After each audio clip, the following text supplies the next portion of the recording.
You are watching Maulana Anis Bilgrami. Please subscribe. Also don't forget to like, comment and share. इंसान को आवाज दी है अल्लाह ने, मा गर्रक बिरब्बिकल करीम अल्लज़ी खलक़, जिसने तुझको पैदा किया। अच्छा, पैदा किया, अगर वो टेढ़ा मेढ़ा बना देता तो उसने दुरुस्त किया है तुमको, फसव्वाक। अगर वो टेढ़ा मेढ़ा बना देता तो क्या होता? एक मिसाल अर्ज करता हूं कि जब बच्चा दुनिया में आता है तो उसका वजूद बहुत छोटा सा होता है, फिर वो बढ़ता है। करोड़ों सजदे रब्बे कायनात को कि वो आज़ा को किस तरह तस्वीया के साथ में बढ़ाता है। जिस रफ्तार से मेरा रब इस हाथ को बढ़ाता है, अगर उसी रफ्तार से ये नाक बढ़ती तो गौर किया आपने? जिस रफ्तार से मेरा अल्लाह इन पैरों को बढ़ाता है, अगर उसी रफ्तार से ये कान बढ़ते तो, जिस रफ्तार से हथेलियां चौड़ी हो रही हैं, अगर उसी रफ्तार से वो अल्लाह इन आंखों को चौड़ा कर देता तो, जिस रफ्तार से ये वजूद बढ़ रहा है, इसी रफ्तार से अगर ये दांत बढ़ते तो इंसान लगते या भूत? लोग उसी को देख के भाग खड़े होते। उसे न भुला देना जिसने तुमको पैदा किया, टेढ़ा मेढ़ा नहीं बनाया, फसव्वाका, दुरुस्त बनाया। दुरुस्त बनाया है। क्या शानदार आंखें बनाई हैं उसने। कभी मौका हो कंपास से नाप के देखना इस आंख का साइज और इस आंख का साइज, दोनों में किस कदर मुसावात है, किस कदर बराबरी है। अल्लाह अकबर। चलिए मैं आपसे एक सवाल करता हूं, आप जवाब दीजिएगा। सवाल कोई पेचीदा नहीं है। किसी की आंख में बनी बनाई आंख अल्लाह ने दी बना करके, अब इस आंख में कोई खराबी पैदा हो गई। आंख के मरीज इंसान ने आई सर्जन से राब्ता कायम किया कि साहब आंख में बड़ी तकलीफ बढ़ती जा रही है, देखिए परेशानी क्या है। चेकअप हुए, सर्जन ने फैसला सुना दिया, आंख का ऑपरेशन होगा, इसके अलावा कोई इलाज नहीं। वो डॉक्टर है, आंख का सर्जन है, उसने फैसला सुना दिया कि आंख का ऑपरेशन होना है, इसके सिवा कोई इलाज नहीं। तो मरीज ने कहा कि ठीक है, मैं ऑपरेशन करा लूंगा, मेरी एक शर्त है, वो आप मान लें तो मैं आपके हाथों से ऑपरेशन करा लूंगा। मेरी शर्त ये है कि जब आप मेरी आंख को ऑपरेशन कर रहे होंगे तो आप मेरी खोपड़ी को फिक्स नहीं कर सकते, मेरे सर को बांध नहीं सकते। मेरी शर्त ये है कि जब आप ऑपरेशन करें तो मैं अपनी खोपड़ी मुसलसल हिलाता रहूंगा। ये शर्त मंजूर है तो ऑपरेशन कर दीजिए। आप मुझे बताएं कि डॉक्टर उस मरीज के इस शर्तनामे पर क्या कहेगा? इनकार करेगा। अच्छा है जवाब आपका, जवाब सही है। वो कहेगा भाई मैं इतना रिस्क नहीं ले सकता। लेकिन मैं आपको बताऊं कि वो डॉक्टर क्या कहेगा। डॉक्टर ये कहेगा कि पहले जाके अपने दिमाग का इलाज करा के आ, बाद में आंख का ऑपरेशन कराना मुझसे। जब मैं तेरी आंख के नाजुक पर्दे पर नश्तर चला रहा हूँगा, वो तो अपनी खोपड़ी को हिलाएगा, जो थोड़ी बहुत है उससे भी महरूम हो जाएगा। तेरे इस सवाल का मतलब मैंने ये समझा है कि तू पागल है। पहले अपने दिमाग का इलाज करा के आ, आंख का इलाज बाद में कराना। क्या वो आई सर्जन कोई नई आंख लगाएगा? नहीं तो बनी बनाई आंख में कुछ कमी आ गई है, उसको दुरुस्त करेगा। शर्त यह है कि उस वक्त खोपड़ी को फिक्स करना होगा। अगर ये खोपड़ी हिलेगी तो आंख और ज्यादा बिगड़ जाएगी। सच्चाई है मेरे ईमान वाले भाइयों, जरा गौर करना। इन आंखों के खालिक ने कभी हमारी और आपकी माओं को उसका पाबंद बनाया कि ए खातून, अब तुझको 9 महीने तक बिस्तर पे सीधा लेट कर रहना है। अगर तूने आटा गूंधा, तेरे लाडले की आंख तेरे पेट में बनाने जा रहा हूं। अगर तूने आटा गूंधा तो तेरे लाडले की आंख खराब हो जाएगी। कहा उस अल्लाह ने, ये शर्त लगाई अल्लाह ने, ए खातून 9 महीने तक तुझको सीधा लेट कर रहना है। अगर तूने झाड़ू पोछा किया, तेरे लाडले का दिमाग बनाने जा रहा हूं तेरे रहम में। अगर तूने झाड़ू पोछा किया, तेरे लाडले का दिमाग खराब हो जाएगा। वो अंधा बन के पैदा होगा, वो पागल बन के पैदा होगा। जीने पे चढ़ना उतरना सख्त ममनू है तेरे लिए। तेरे लाडले के कानों के नाजुक पर्दे बनाने जा रहा हूं। अगर तूने ऊपर नीचे अप डाउन किया, तेरे लाडले के कान खराब हो जाएंगे। हमारे अल्लाह ने कोई शर्त नहीं लगाई। हमारी और आपकी माएँ आटा गूंथती रही, हमारा रब उनकी पेटों में, उनके रहमों में इन नाजुक आंखों के पर्दे तैयार करता रहा। हमारी और आपकी माएँ झाड़ू पोछा करती रही। हमारा और आपका खालिक और मालिक हमारी और आपकी माओं के पेटों में दिमाग की बारीक बारीक नसों को तैयार करता रहा। हमारी और आपकी माएँ दुनिया जहान के कामों में लगी रही और हमारे रब ने हमारा पूरा वजूद माँ के पेट में तारीकियों में तैयार कर दिया। क्या शान है उनकी। अगर फिर भी उनको भुला दिया, कोई जालिम इंसान को जो भी सजा दी जाए वो कम है। खालिक को भूल बैठे, जिसने तुझको पैदा किया उसे फरामोश कर दिया। टेढ़ा मेढ़ा नहीं बनाया, आंखों वाला बनाया, उनमें दुरुस्तगी है। कानों वाला बनाया, उनमें दुरुस्तगी है। जबान वाला बनाया, उसमें दुरुस्तगी है। तुम्हारे हर बदन के हिस्से में, बदन के एक एक हिस्से में तस्वीया है। अब भी उसको नहीं मानोगे क्या?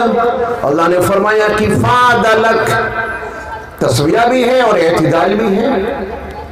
दोनों हाथों को ऐसे कर लिए बराबर हैं। वो चाहता तो एक हाथ यहीं रह जाता और एक हाथ बहुत दूर पहुंच जाता। वो चाहता कि एक पैर यहीं रह जाता बढ़कर और अगला पैर बहुत लंबा हो जाता।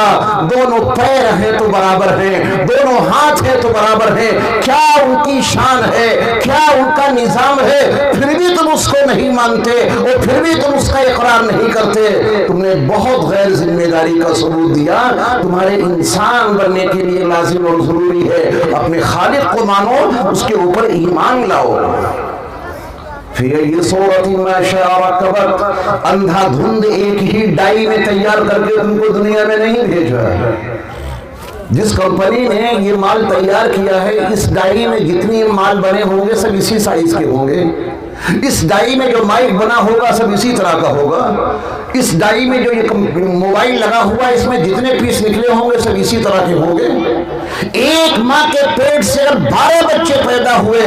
डाई तो एक है, शक्ल शबाहत एक होनी चाहिए, मिजाज एक होना चाहिए, फिक्र एक होना चाहिए, रंग एक जैसा होना चाहिए, हाथ पैर की उंगलियां एक जैसे होनी चाहिए, अंगूठों की निशाने एक जैसे होने चाहिए। डाई तो वही है ना। मैं अभी और औरतों की बात नहीं करता।